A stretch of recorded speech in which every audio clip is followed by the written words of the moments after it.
This is DWAN 1206 AM, a member of the kapisanan ng mga broadcaster ng Pilipinas.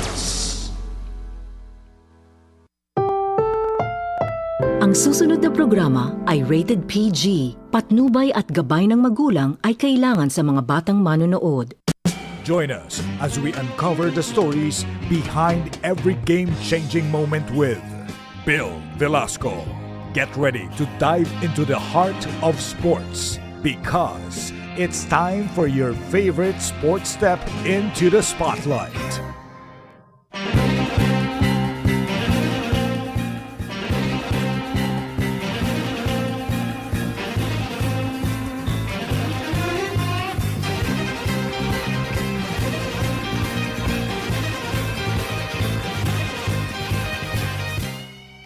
Isang napakagandang umaga po sa inyo lahat, teammates. Ito po ang Hardball with Bill Velasco. Ang oras po natin, 11:01. You're tuned in to Hardball with Bill Velasco. Ngayon po ay Biyernes, February 27, 2026. Abangan mamaya ang makakapanayam natin live via Zoom si WWE legend Gene Snitsky. This is Hardball with Bill Velasco. At matutunghayan ninyo ang press conference para sa Asian Sepak Takraw Under 19 Championships na gaganapin sa Pilipinas sa November. Hardball with Bill Velasco. Bago tayo magpatuloy, sundan kami sa aming mga social media accounts sa Facebook, DWAN 1206 AM, sa YouTube at DWAN.1206 AM, sa X, DWAN 1206 AM _ at sa Instagram at DWAN 1206 AM. You're tuned in to Hardball with Bill Velasco. Sa ulo natin mga sports balita ngayong Miyerkules, Gilas Pilipinas bigong masungkit ang panalo kontra New Zealand sa FIBA World Cup Asian Qualifiers. Hardball with Bill Velasco. Pilipinas back-to-back champions sa World Teams 10 Ball Championship. Buboy Fernandez magiging trainer ni Pacquiao sa kanyang laban kontra kay Mayweather. This is Hardball with Bill Velasco. Bigong pataubin ng Gilas Pilipinas ang koponan ng New Zealand sa ikalawang window ng FIBA World Cup 2027 Asian Qualifiers sa score na 69-66. Ito ang unang pagkatalo ng Gilas matapos ang kanilang 2-0 sweep ng Guam noong nakarang window. Sa kabila ng pagkatalo, kinilala ni Coach Tim ang magandang depensa ng team. Ayon kay Cone, walang moral victory sa pagkatalong ito at kailangan nilang bumawi sa susunod na laro laban sa Australia sa March 1. This is Hardball with Bill Velasco. Nananatiling buhay ang Pilipinas matapos ang back-to-back na panalo sa WPA World Teams 10 Ball Championship sa Las Vegas, Nevada. Matapos ang 0-3 na pagkatalo laban sa Poland, bumawi naman sina Carlo Biado, Rubilen Amit, Jeff Roda at Cheska Centeno nang talunin ng Puerto Rico at Netherlands 3-1 at 4-1. Kailangan talunin ng Pilipinas ang Chinese Taipei para makapasok sa quarterfinals. Samantala, pasok na sa quarterfinals ang Germany, Great Britain, Austria at Spain. Hardball with Bill Velasco. Magsisilbing trainer ni 8th Division World Champion Manny Pacquiao si Buboy Fernandez sa kanyang laban kontra kay Floyd Mayweather. Ito ay kasunod ng tanungin si Pacquiao kung sino magiging trainer niya para sa rematch nila sa September 19. Ayon kay Fernandez, mag-ensayo sila sa loob ng 3.5 buwan dahil sa edad ni Pacquiao. Gaganapin na pag-iensayo ng world champion sa Brickhouse Boxing Club sa North Hollywood at hindi sa Wildcard Boxing Club ni Freddie Roach. This is Hardball with Bill Velasco. Maasa si Philippine Sports Commissioner Walter Torres na mariresolba agad ang alitan sa pagitan ni na Philippine Fencing Association President Rene Gacuma at Leyte 4th District Representative Richard Gomez. Nagkaroon na umano ng hiwalay na pag-uusap ang dalawang panig at may pag-asang maayos ito bago ang Asian Games na gaganapin sa September sa Nagoya, Japan. Nagsimula ang higwaan ng nina Gomez at Gacuma noong Disyembre matapos palitan si top fencer Alexa Larazabal ni Haniel Abella sa Women's Individual Epee ng Southeast Asian Games. Ayon kay Torres, naapektuhan umano ng kanilang away ang fencing community kabilang ang preparasyon sa Asian Games, renovation ng fencing halls at posibilidad ng pag-host ng ilang international events. You're tuned in to Hardball with Bill Velasco. Pinagdiwang ng Bert Lozada Swim School ang ika-70 anibersaryo nito ngayong Pebrero. Sa kanilang pahayag, sinabi ng BLSS na misyon nila ang Drown-Free Philippines sa pamamagitan ng pagsusulong ng BLSS app kung saan mas mapapadali ang pag-enroll sa mga interesadong matutong lumangoy. Bukod pa rito, balak din nilang patatagin ang pakikipag-ugnayan sa Estados Unidos, Australia at New Zealand. Giniit din ng BLSS na makikipag-ugnayan din sila sa Department of Education para maturoang lumangoy ang public school teachers. Hardball with Bill Velasco. Oras po natin ngayon 11:06 sa ating pagbabalik. Si Gene Snitsky. Abangan niyo yan sa pagpapatuloy ng Hardball with Bill Velasco.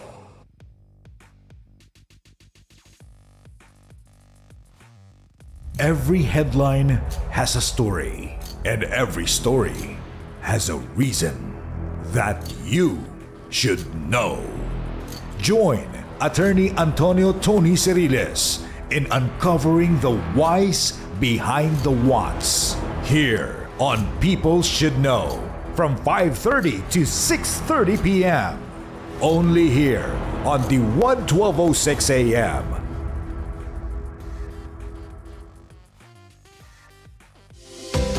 Sa bawat balita, may koneksyon. Sa bawat issue, may kwento. At sa bawat Pilipino, may epekto. Ito ang Balitang Konektodo. Ang programang hindi lang nagbabalita, kundi nagpapaliwanag kung bakit ito mahalaga sa atin. Kasama si Simon Ong. Pakinggan ang News Bites. Balikan ang throwback tayo at suriin sa anong connect sa atin. Balitang Konektodo. Lunes hanggang Biyernes, alas 9 ng umaga. Dito lang sa DWAN 1206 AM.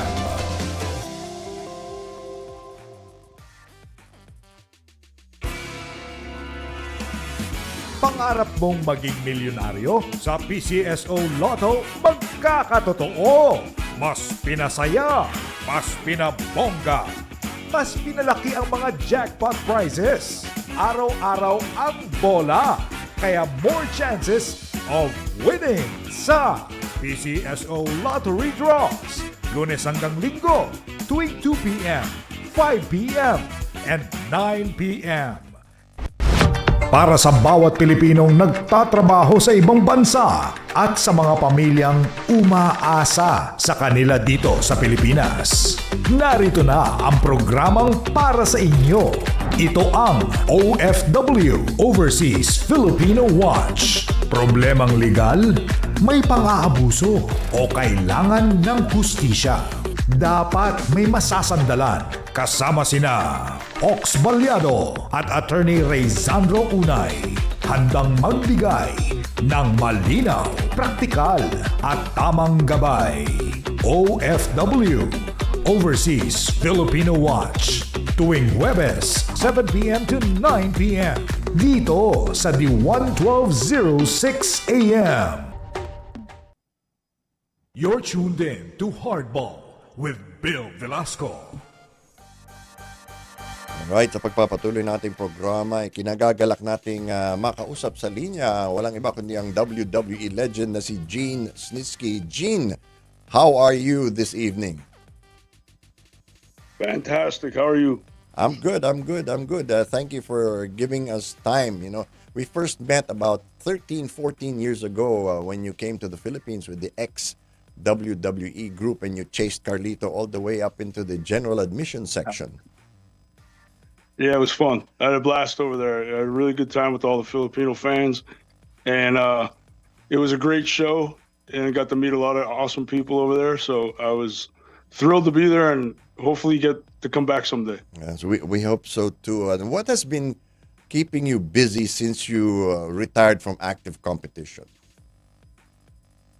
Well, I'm still doing wrestling stuff here and there. I just don't really do too many matches anymore. But I do appearances, Comic Cons, all that kind of stuff. And Mike Chioda and myself will be starting a new show in April. Right. So I stay busy. I keep my name out there, and I try to, try to stay active in the wrestling scene. All right. Well, what are some of the things that you can't forget about your wrestling career? Well, obviously, the baby punt. Everybody kind of reminds me of that every day. Okay. And also the infamous storyline with Kane and Lita. Yes. And, the Royal Rumble elimination. I mean, there's a lot of cool memories and unique moments for myself at WWE. So I'm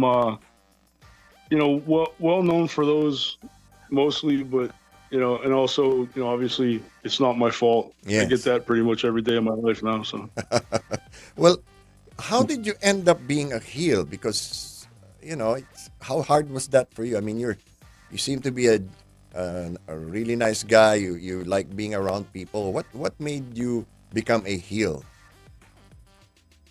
well, I mean, the first storyline that I did at WWE, I caused a miscarriage. So obviously, that, There's is no not coming back. exactly looked upon as a good thing. So, I instantly was a bad guy. And, I've portrayed both babyface and heel throughout my career before I got to WWE. So it's kind of easy for me just to go with the flow and play that bad guy because that's, what everybody saw for my first time at WWE. So I just I took the ball and ran with it. All right. Did you ever get any serious backlash for that, or did people know it was just all fun and games? Well, I mean, most people know that wrestling is a suspended animation type thing, Yes. So I don't think most people thought it was a real baby or any of that kind of stuff. But, ironically, there was a lot of people that did. So, I mean, as a performer, that's cool to get people to think that it's actually real, because that's like the whole objective of wrestling, to draw people in and get that emotion and get them involved in the storyline. And, get that visceral reaction. So that was cool, right off the bat. I had people instantly hating me. Was like, one of the top heels right off the bat. So that was kind of cool. Okay. But on a personal level, were you ever worried that you might get seriously injured? I mean, I've had serious injuries. I, broke my orbital bone Yes. with Maven in the Survivor Series, and stuff like that. Broken hand here and there, broken ribs. Cena broke my ribs one time, and it's just, it happens. It's not tiddlywinks. It's an assumed risk, and I knew what I was getting myself involved in. So I wasn't too concerned about injuries or any of that kind of stuff. Mm-hmm. I just wanted to perform and entertain the fans as much as I possibly could. Okay. Well, what was it that you really got a kick out of being a professional wrestler? Just the reaction of people. Like, Mm-hmm. it was cool to be like just around and traveling the country and people coming up to me and talking to me about it and want my autograph, stuff like that. That was always cool because I'm just a guy from a small town in Nesquehoning, Pennsylvania, in the cold regions of Pennsylvania. So I just was like, oh, this is cool. Somebody wants me to autograph something. That's pretty wild. So, that was kind of when I really realized like the scope of WWE's presence, because like basically everywhere I was going, everybody knew me, everybody saw me on TV, everybody knew the storyline. Because like I said, I live in Northeast Pennsylvania, and kind of a big hotbed for WWE. So it was kind of cool. Like your life changes instantly. Like the minute that I did that and we started that storyline, it just kind of snowballed after that. Have you ever thought about what your life would have been like without wrestling? No, Short answer. And no, I always knew. Yeah. I always knew I was going to do it. Yeah, like as a kid, I would tell people, "You're either going to watch me on Sunday in the NFL or Monday Night Raw." Okay. So I always had the mindset that I was going to do it. I never doubted for a second that I wasn't going to do it. Okay. And I noticed that a lot of your posts are also you're working out in the dungeon. And why is that important for you to to really be at the top of your fitness? Well, I mean, I've always took a lot of pride in my appearance and always wanted to look good. And as a performer, perception is reality. So I just always enjoyed working out. I played sports since I'm 8 years old and started getting into weightlifting when I was like 14 or 15 and just fell in love with it. And, like I said, I like to look good. I like to present myself in a favorable fashion. And, my wife loves to work out. She played college volleyball. And, so our whole basement's a gym, which we, call the dungeon. So it's just kind of fitting. I've been acquiring stuff since 2004, 2005-ish. So it kind of started out with a little multi-station, and now it's basically a Gold's Gym in my basement. Well, let's talk a little bit about your personal advocacy for autism. How did this start? So I got contacted by Tana Weiberg from Houston, Texas to, come out to a signing in Houston. And it was the first annual Bustin' for Autism fundraiser. That's her charity, Bustin' for Autism, BUSTIN, the number 4, and then autism. So I went down to Houston. We hit it off, became instant friends. And every year after that, she'd be like, hey, you going to come do the event again? And I'd be like, yeah, absolutely. So that's just kind of how it started. And then, now we're on our 13th year. I'll be out in WrestleCon in Las Vegas this year on April 15th through the 19th, representing Bustin' for Autism again this year. And we have a lot of other events lined up throughout the year for that charity. And, I'm just proud to be involved and proud to raise awareness for the cause, because a lot of people aren't really aware of the whole autism thing and, how it affects people and children and stuff. And, just kind of cool that I'm able to help spread that word just because of the celebrity that I have, Where does that attitude of being, generous with your time and being charitable come from? I don't know. Like I said, I'm from a small town, and I always was a big wrestling fan, and I know how that translates over to people and how it draws them in. So I just figured with the visibility of WWE and the notoriety that getting involved in such a great cause would help draw people in. So, that's the number one thing right now, is just creating awareness for the cause, because a lot of people, like I said, aren't really aware of what, Bustin' for Autism is or how it helps kids and stuff like that. So, I'm just honored that they asked me to be involved. And I just always, like I said, I grew up in a small town, and I just always wanted to be, get out there and make a lasting impression on people. So, it's just kind of cool that I could do that with Bustin' for Autism and, appearing at Comic Cons and all these conventions. And we're doing a car show in Pennsylvania on June 27th. So we do several events throughout the year, and, I'm honored to be involved. Like I said, this is the 13th year now. Tana's awesome. The foundation's awesome.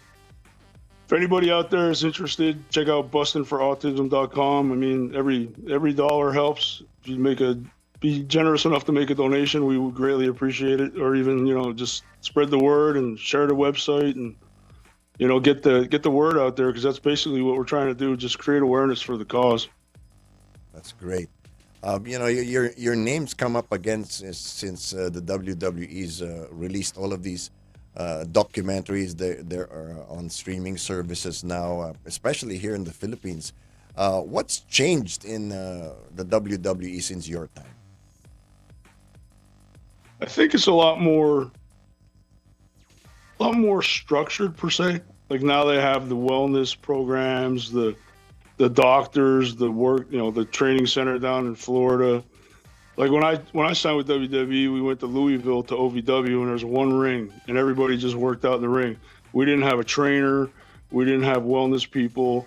We didn't have any type of overseeing of our process other than the wrestling. So now it's like, it seems like it's more of like a encompassing thing, wellness, health, physical fitness. From what I've heard, there's like 7 rings down at the training center. So, you're getting more time with the trainers and stuff like that.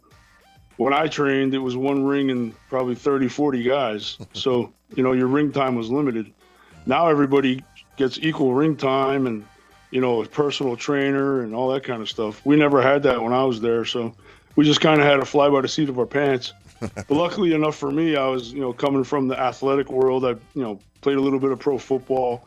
Played Division I football at the University of Missouri. Went to Panther Valley High School, was first team All-State in high school, got numerous full scholarship offers. I chose to go to the University of Missouri, like I said. And,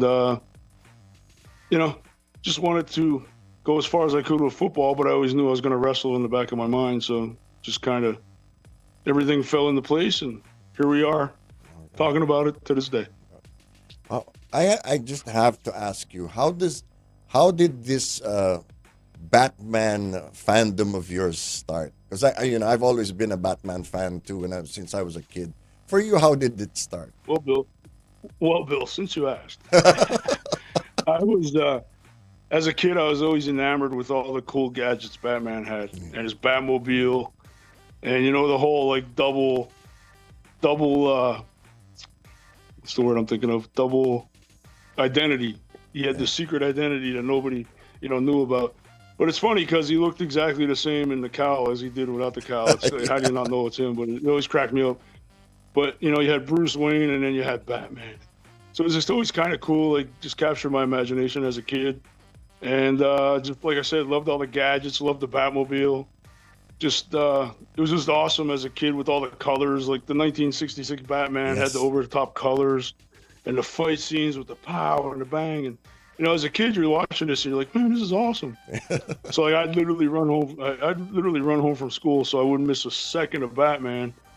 So yeah, just always loved Batman, and that's pretty much why. He's just a cool guy, billionaire guy with all the cool gadgets, and a bat cave and a Batmobile and a bat cycle and a bat this and a bat that.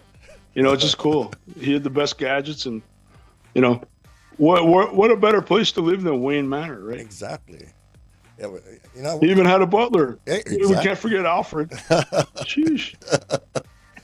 I've seen you in costume, and I don't think you could be Batman because everybody would know it's you. Well, that's the running joke, like, how did they not know it wasn't Bruce Wayne? Exactly. He has the same voice, he has the same facial structure. But on that note, it's funny you mentioned that because I often dress up as Batman, and my wife and I actually got married as Batman and Robin, so it's kind of cool. Yeah, well, thanks a lot for your time, Gene. I know it's late there, but I really appreciate you being on the show, and thank you so much, and God bless.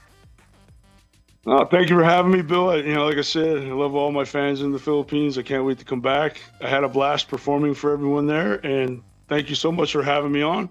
And if you missed out on today's episode of Bill Velasco's show, it wasn't my fault. All right.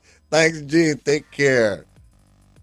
All right, Bill. Hardball. Take care, buddy. With Bill Velasco. Gene Snitsky po, gaya ng ating pinangako sa ating pagbabalik, ang press conference tungkol sa pag-host ng Pilipinas ng Asian Sepak Takraw Under-19 Championship sa Nobyembre. Huwag po kayong aalis. Hardball with Bill Velasco. Magandang araw, si Ding Dong Dantes po ito. Isa ang landslide sa mga sakuna na hinaharap ng mga Pilipino. Kaya naman importanteng alam natin ang mga senyales ng landslide na pwedeng makita sa ating lugar. Tulad na lang ng pagkakaroon ng bitak sa lupa o kaya naman ay pagtabingi ng mga puno at poste. Senyales din ang biglaang pagbukal ng tubig sa lupa at pagkulay putik ng ilog. Pwede rin magkaroon ng bitak sa inyong mga dingding, bintana at maging sa kalsada. Na-observe mo na ba ito sa paligid mo? #panatag ang may alam. Maging panatag Pilipinas.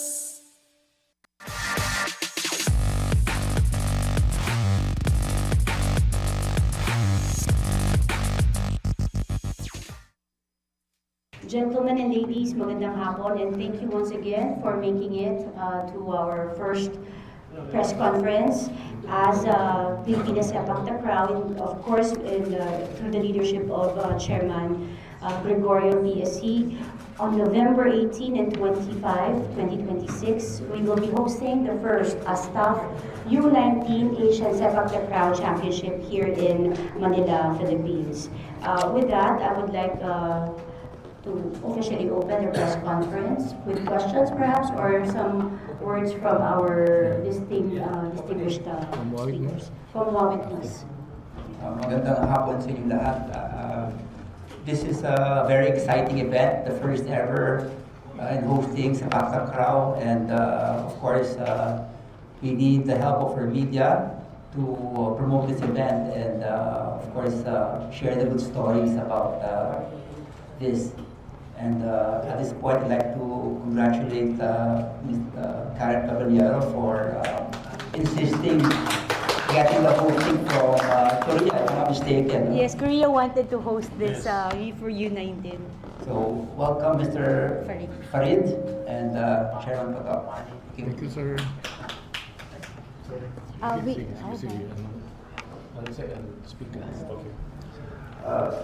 Good afternoon, everyone.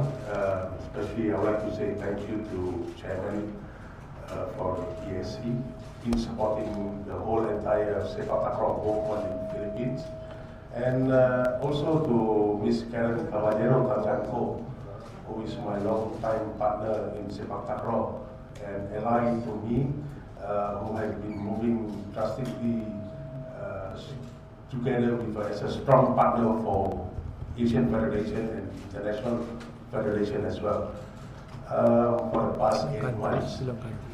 My name is Mohammed Farid. I'm the Deputy President for the International Sepak Takraw Federation, and I am also the Deputy Secretary General of the Asian Sepak Takraw Federation. And I would like to say that the President of the Asian Sepak Takraw Federation, Dato' Abdul Halim Khadik, and also Mr. Bunchay Lokipat, the Secretary General of the Asian Sepak Takraw Federation, would like to say thank you to Mr. Chairman and to the entire Philippine sports industry in getting the U19 Asian Sepak Takraw Championship to be hosted in Philippines. Thank you very much. Thank you, Sir Farid. Welcome to Manila. Let me just do my welcome remarks. Welcome Wawit, Ma'am Karen, Sir Farid. As I've said, welcome to Manila, to our media friends and colleagues from PSC. It's nice to see you again. I just attended the Karate World Youth League event a few days ago, and I told our media friends, if I see you once a week, that means we're doing something right. That means we're hosting and informing our countrymen that we have sports tourism events. Really, personally, I like the sport Sepak Takraw. Karen knows that. And as a matter of fact, during the last Palarong Pambansa, I went to Ilocos just to do a special feature on Sepak Takraw. Kasi nung maliit pa ako, magaling ako magsipa eh. Diba? Magaling ako magburot. Alam niyo ba yung burot? Alam mo ba yung Dale? Tingga. Sipa-tingga. So I told them I used to play, we have a sport called Sipa. Yeah, Chakti. Yeah. So I like this sport. It's a very colorful and very exciting sport. I think it's really high time to promote this sport in the Philippines and in Southeast Asia. During the Sports Ministers Forum and Convention and Summit in Vietnam last October, we also discussed the possibility of really developing Sepak Takraw as an ASEAN sport. And I think Karen and Farid are already discussing this as a sport for the ASEAN. And we're looking forward to this. And I talked to a few sports ministers there from Brunei and of course our good friend from Indonesia, and they said that they're very excited. And if there's an opportunity to showcase Sepak Takraw in the Philippines by hosting this sport here in the Philippines, then let's do it. I know for a fact that Karen keeps on telling me there are thousands of Sepak Takraw players from all over the country. And we are opening a regional training center in Bukidnon soon. As a matter of fact, as I speak, the donation of PSC to the Bukidnon for the regional training center for both boxing and sepak takraw, and definitely Arnis. On the way na po yung mga new beds and items for the regional training center as promised. So, again, let me wrap up by saying, I asked Karen, how many countries? Minimum of 12, maximum of 16. How many foreign players? 600 something. 640, 700 foreign players staying for how many nights? 18 to 25, so that's about 7 nights, 1 week. Ganun lang po tayo mag-compute ng benepisyo ng sports tourism. And advance pa yun. And definitely, may kasama pa yun. May mga kasama pa. And last but not least, it gives us an opportunity to continue the development and the renovation and the transformation of both Rizal and our partner, the City of Manila. Nakita niyo naman po when we hosted the WTA, lumabas kayo ngayon dyan sa mga island. Akala niyo Singapore na yan. Ang nagtatanim ho dyan, si Director Dale mismo. Siya ho mismo nagtatanim ng mga halaman dyan. Pati yung mga lighting. So if we continue to do this, in the next couple of months, you will see a beautiful complex, no? And that is what sports tourism is all about. Di ba? It is developing the sport and developing the city and helping transform the city. And you make the people excited and you make the people smile. So that is my message to all of you. Maraming salamat po, and we're really very happy to support this sports tourism event of Sepak Takraw. Thank you. How many events do we have? We will have the group. Will we have hoops and rings? What are the events? There will be a total of 5 events for boys and girls under 19. So we have the Regu, which is the 3-on-3. And then we have the quad, 4-on-4 aside. And the mixed quad. So girls and boys. So that's the first one that we will be, this is to really encourage, because we notice also, quad is the deal breaker of Sepak Takraw. Not even Thailand can dominate it, the world champion. So this is everyone's event. And we want to be as inclusive. So we have really decided to focus on events that is more, would give participating countries, especially the Philippines. That was one of our medal in the last Asian Games. So everybody... What is 4 aside? 4 aside. 4 aside. So there's 4 aside for boys and girls, and quad for mixed event. So exciting times really. So ma'am, where is the venue? The venue is gonna be in our very historic and iconic Rizal Memorial Coliseum. Why there? Simply because we support and see the vision of Chairman Pato when he said, ayusin na natin to, Karen. When you fix it, make sure that not only Sepak Takraw will benefit sa renovation, but future games that we will be hosting. So this is just the first of the many, but we will be the first one to fix it, make it really nice and ready. But future NSAs, other sports who wish to host an international event will be ensured that the very iconic and historic Rizal Memorial Coliseum will be ready to really accept world-class sporting event. Just one more question, and we give way to our colleagues. So we will have quads, regu, and of course quads mix. Ma'am, how about the preparations of our national Okay. for this particular event, the under 19? Okay. Currently, my vice president, I have tasked him to be the head of the grassroots movement and the creation of our team who will be competing.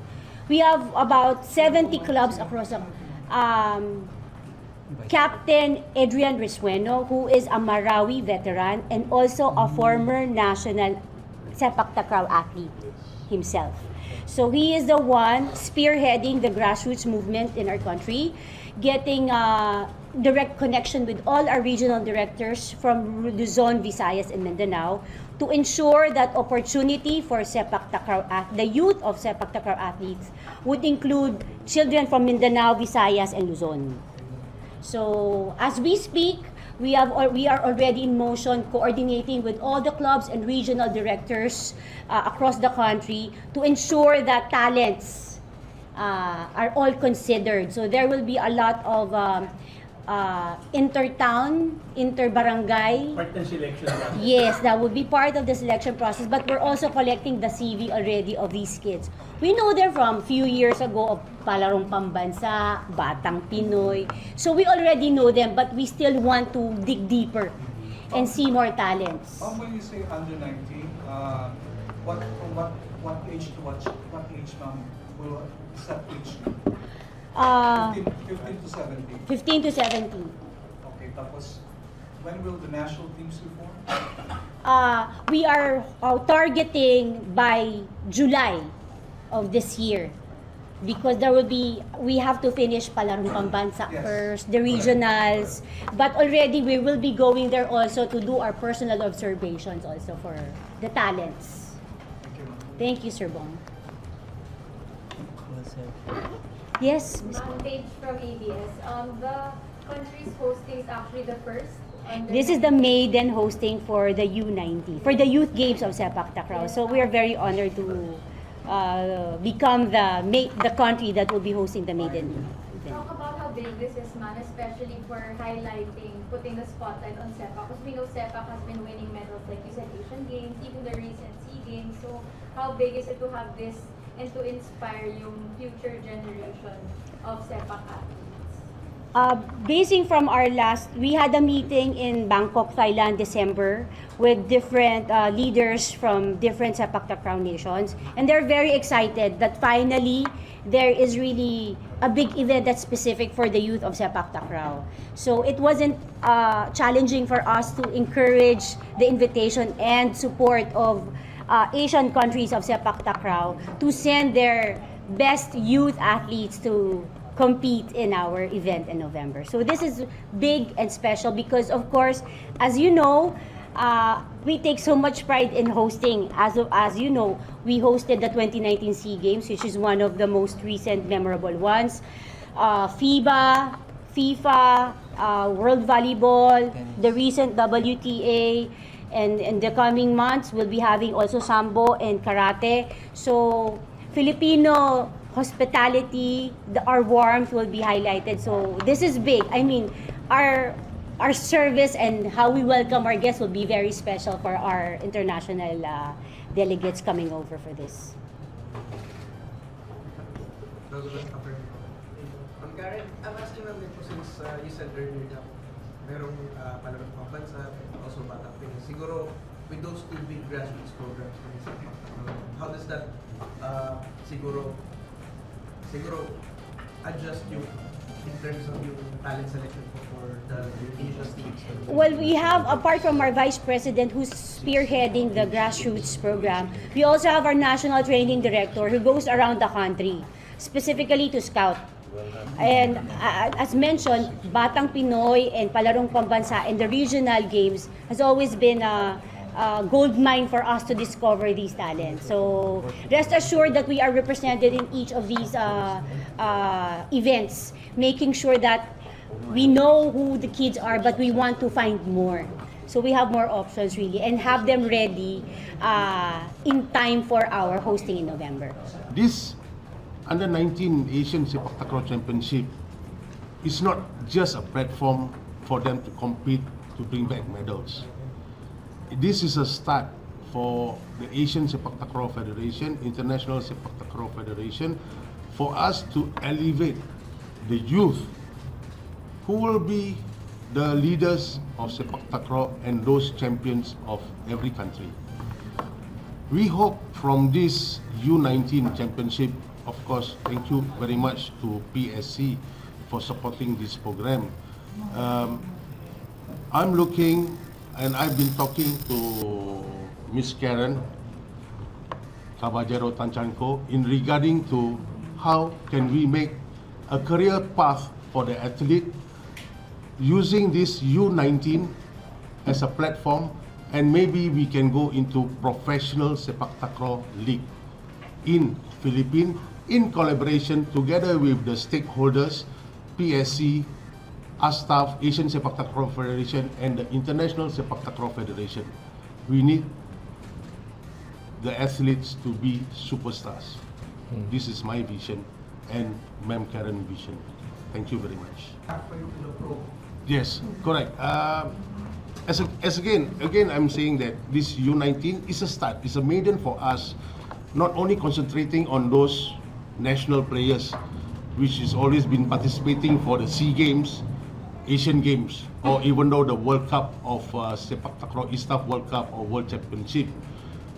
We are planning to do this in such a way that the parents see there is a future, there is a hope.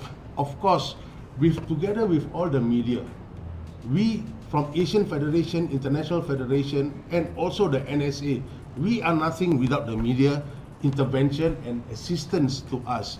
You are the one that bring the story to the family, to the parents of the athletes. I do hope that I plead to all media to let us start a new beginning in working collaboration together with all the stakeholders for the benefit of our youth in Philippines. Thank you. Yes, thank you, Sir Lito. Yes, that is a commitment I've always shared with Karen, and that is because I believe, you in life you need a realization. Yung realization ko kasi nung nagpunta ako rin sa Ilocos sa palarong pambansa. Pag nakita mo yung 7, 8, 9 years old na naglalaro ng sport, you cannot just take that away from that little boy or little girl. Meaning, that's why I asked Karen, ilan ba ang naglalaro ng sepak takraw sa buong Pilipinas? Ano ang sagot mo? 10,000. 10,000. How can you take that away from these young kids who love the sport? So, nararapat lang na suportahan natin itong sport na to. Tsaka kaya natin gumaling dito. And I am sure you all agree with me, this is a beautiful sport. Ang hirap nga nitong sport na to. Saan ka naman nakakita ng sport na yung ulo nasa sahig? Hindi ba? I mean, just to explain it very well, it's a very difficult sport, and for them to adapt this sport, di ba, despite the hazards, di ba, we just have to do it, and through these efforts in partnership with the Asian Federation and the National Federation, then it's something we can look forward to. Chairman, another international hosting, another world-class competition. Since na-appoint kayo sa PSC last July, sunod-sunod na ang World, Asian, hosting. What do you think na parang naging aggressive yung mga sports leader natin to host a big tournament like this sa sepak takraw? Alam mo, sabi ko nga, di ba, when people ask me, what is your priority sport? Alam mo, ang sagot ko na dyan, and natutunan ko to, realization ko rin lang naman to recently. Di ba, there will always be a debate, because of meager resources, you support Olympic sports. But ang realization ko talaga, no, when you see the young boy and the young girl enjoying that sport, you cannot take that away from them. So kung saan ang gusto nila, kung saan magaling, kung saan sila pinapawisan, kung saan sila proud isuot yung Philippine flag, then we just have to do it.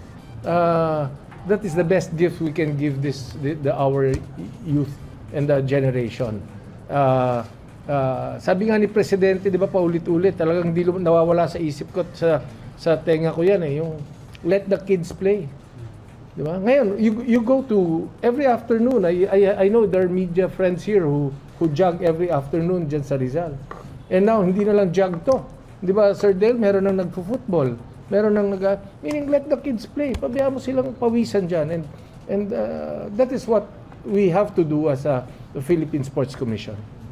If I may lang, no, in connection with that, if there's one thing that Chairman has encouraged us, sports leaders, NSA executives, is to be brave but with accountability.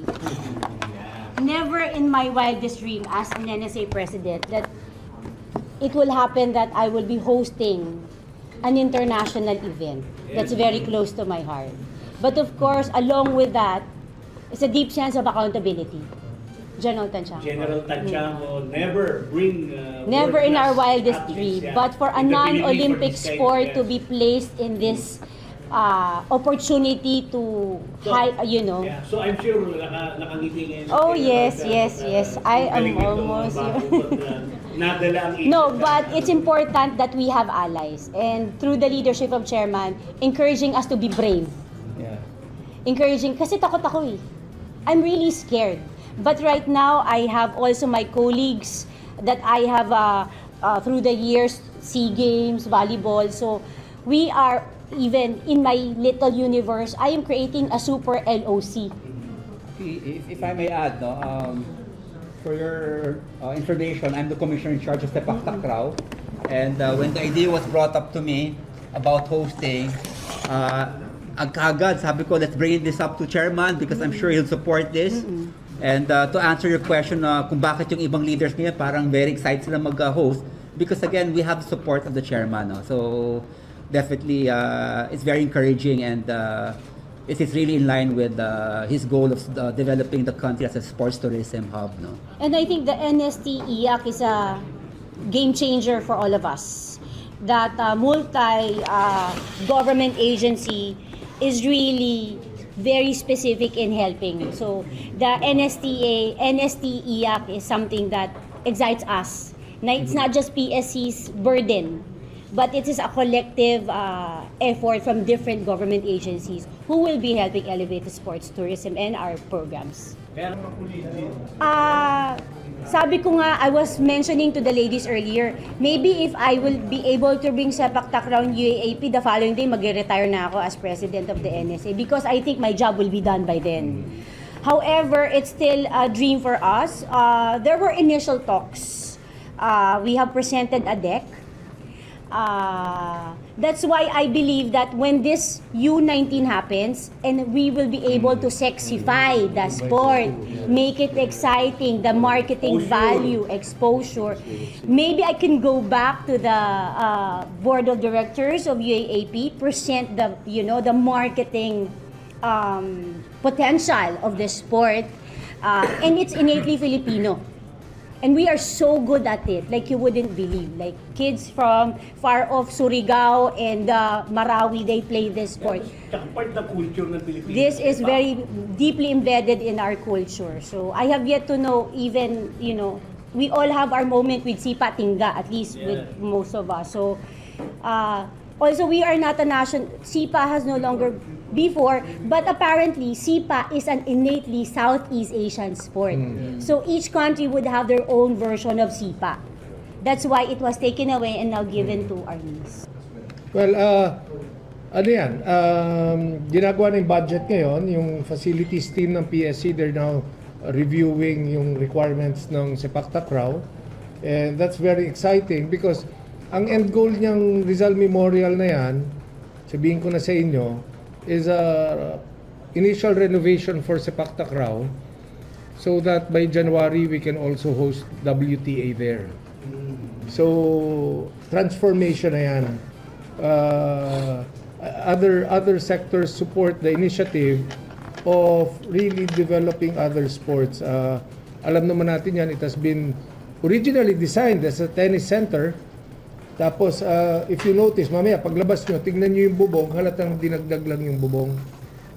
But with the technology now of yung mga, pwede mo nang alisin yung permanent na bubong and then retractable ka na lang, then you can convert that as a basketball court, tennis court, Sepak Takraw court, volleyball court, anytime. So we're reviewing that as well. And if we can do that, yung transformation na yun, as I've said, and I mean this, I really mean this sincerely, na nakikita nyo naman that even the Mayor Isko, sinasabayan niya yung transformation sa loob with the transformation outside. And that is also because of our colleague Dale. It feels really good that I don't know if you've seen Rizal in the evening with all the lights the tree lights, the gardens, and the kapis lights and the solar lights. You know, with this hosting and the few other hostings in the next few months, we will all be very proud of what we've done here in Rizal. Yes, sir. Tanong ko lang kung meron na ba sariling bahay sa sepak takraw? Currently, sa bahay po na, no? Currently po, Sa bahay po yan. sa bahay ni Ate Karen. No, currently po, we have already recalled all our national athletes who will be competing in ISTAF World Cup for men in KL. And our biggest preparation would be the Asian Games in Nagoya. On March 15, they will officially fly to Bukidnon, thanks to Chairman and of course Senator Zubiri and Governor. We will be one of the first NSAs who is committed to really use the facility as the regional training center. So Monday to Friday, the national team will specifically train in preparation. However, we are opening our Saturdays for all grassroots. Our clubs from Mindanao, nearby provinces, they can come and meet and friendlies, clinic with the national coach and the national athletes. So, para preparing na rin them, because after that, once we come up with the national team representing the U19, they will be joining the Team A in Bukidnon for an isolated training camp in preparation for Asian Games in Nagoya and their preparation for the U19. So we plan to hire 2 foreign coaches and a couple of former national athletes from other country to be their sparring partners also. So instead of sending them abroad, the facility is fantastic. Chairman brought us there with Senator Zubiri. It's something to be proud of. It's exciting. It's new. It's fresh. We can invite foreign coaches and for clinics, for joint training, and we're very excited about. We don't have to send them abroad. They can just train here. It's more cost effective for us too. I don't have to send the entire team. We just get coaches and some athletes, and it's more cost effective for us as well. When is that? When are you starting to get this preparation? March 15, the national team competing for Asian Games will be there na. However, the international isolation training camp with the foreign coaches would start July, August, September, before they leave for Nagoya, Japan, and before the U19 compete in November. The Asian Federation and the International Federation, we are now revising all the ranking setup. So for us to go on the ranking right now, we will wait until after the Asian Games. What we are doing is we are consolidating all the events and all the local championship, and how at the same time also we are giving a proper structure. This proper structure will be only happen after the Asian Games. So if you want to ask me whether Philippines are the top 5, I say yes. They can be the next champion if the proper training and education given to all the athletes, plus the mental preparedness and readiness. That's the most important. Quadrant is not about whether Thailand can win, Malaysia can win. Now already the Indian are the champions. Second is Japanese. Third and fourth placing is Malaysia and Thailand. If we have a proper program with the support of PSC, I don't think so Filipina Sepak Takraw Association will have problem to grab at least top 4 medal. I'm saying top 4 medal. I'm not saying third, fourth medal position. I'm talking about top 4. Because quadrant is nobody's game. To have the qualification for the Asian Games, SEA Games, that will be in our part for 2030.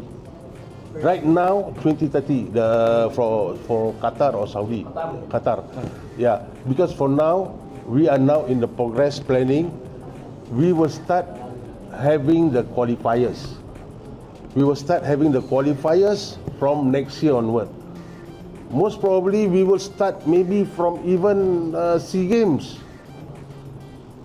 Maybe SEA Games next year in Malaysia, or maybe 2029 in Singapore. Because right now we are having problems also, too many countries participating in the Asian Game, and it will take like around 16 days, 17 days to compete. And this thing is also is a burden for the host country, and then we are also looking for having Asian Games qualifiers, SEA Game qualifiers, and this also we can bring to countries to host, because we are giving opportunity to all countries members to be able to host. Right now, after Philippines managed to host the U19, the Koreans are not happy with us. So, you know, we need to have more event. We work together with all NSA and then create qualifiers, create regional qualifiers. What you are asking is a very logic question. And yes, Asian Federation, International Federation is on that pathway. Since this is the maiden, this is everyone's ball game. But of course, high expectations will be put because we are being very strategic in terms of training the U19 national athletes that we will be who will be competing in this. So the fact that we are making them join the Team A in the isolation training camp, they will have the exposure of being trained by international coaches with sparring teams from other countries. We mean business. This is where you hype the situation, and especially when you are having Philippines having the match at Rizal Memorial, it is good that we have a full spectator, where as I mentioned, mental preparation and readiness is very, very important. Malaysia doesn't win the gold medal without the Malaysian supporters. Thailand will never win, or even Japan, they will never get a medal without the Japanese to support as a host country. Now, Philippines is a host country. Make full use of this space. If you can fit in 1,000, fit in 1,000 or fit 1,200. Cram that place. That is where all media, again, I'm seeking the media to assist Philippine sepak takraw growth during this U19. Thank you very much. Thank you. Thank you.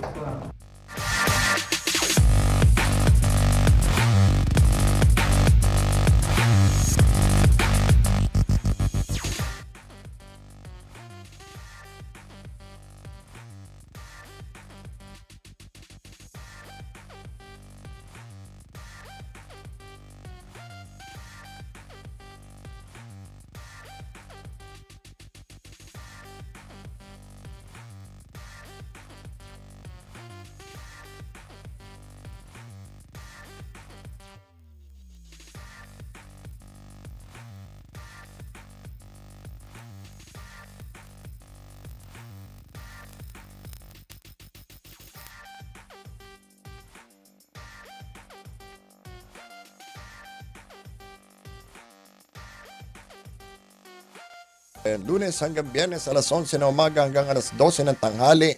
Dito lang po yan sa DWAN 12:06 AM. Abangan mamaya. Susunod na ang The Showbiz Authority. Ako si Bill Velasco. Magkita-kita po tayo muli sa Lunes.